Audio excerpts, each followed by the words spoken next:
1947 August 15 independence day.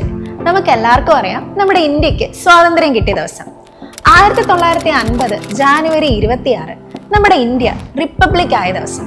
എന്നാൽ എത്ര പേർക്കറിയാം എന്താണ് റിപ്പബ്ലിക് ഡേ എന്നുള്ളത്? റിപ്പബ്ലിക് ഡേ അന്ന് അവധിയാണെന്നറിയാം.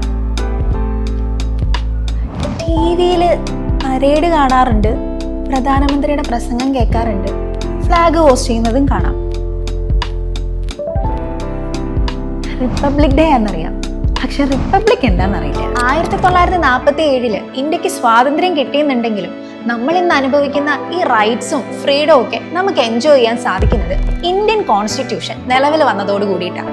അങ്ങനെ ഇന്ത്യൻ കോൺസ്റ്റിറ്റ്യൂഷൻ നിലവിൽ വന്ന ദിവസമാണ് 1950 ജനുവരി 26 റിപ്പബ്ലിക് ഡേ ആയിട്ട് നമ്മൾ ആചരിക്കുന്നത്. രാജ്യത്തിന്റെ രാഷ്ട്രീയ, സാമൂഹിക, സാമ്പത്തിക സംവിധാനങ്ങൾക്ക് അടിസ്ഥാനം നൽകുകയും എല്ലാ പൗരന്മാർക്കും തുല്യനീതി, സ്വാതന്ത്ര്യം, സമത്വം, സാഹോദരത്വം എന്നിവ നമ്മുടെ ഭരണഘടന ഉറപ്പാക്കുകയും ചെയ്യുന്നു. അപ്പോൾ റിപ്പബ്ലിക് ഡേ എന്ന് പറയുന്നത് വെറുതെ അവധി കിട്ടുന്ന ഒരു ദിവസം മാത്രമല്ല, നമ്മുടെ രാജ്യത്തിന്റെ നിയമവ്യവസ്ഥിതിയും ജനാധിപത്യ മൂല്യങ്ങളും രാജ്യത്തെ കെട്ടിപ്പടുക്കുന്നതിൽ പൗരന്മാർക്കുള്ള ഉത്തരവാദിത്തം ഓർമ്മിക്കാനുള്ള ഒരു ദിവസം കൂടിയാണ് റിപ്പബ്ലിക് ഡേ എന്ന് പറയുന്നത്.